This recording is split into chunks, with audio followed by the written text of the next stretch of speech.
สดีครับให้บริการเสร็จบ้านแล้วครับเดิมทีฝืนเปิดติดยากมากเลยนะเวลานี้ซ่อมเสร็จเรียบร้อยครับนิ้วก้อยเช่นเคยเลย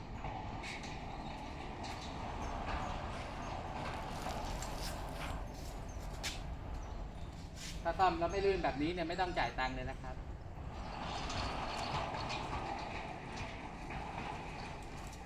อุปกรณ์ทางเรารับประกันให้10 ปีด้วยครับผม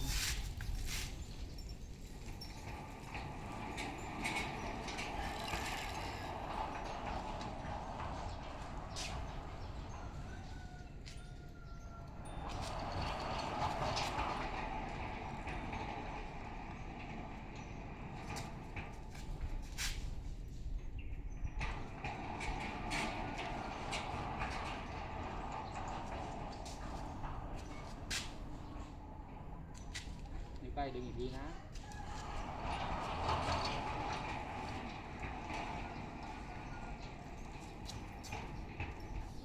ขอบคุณครับ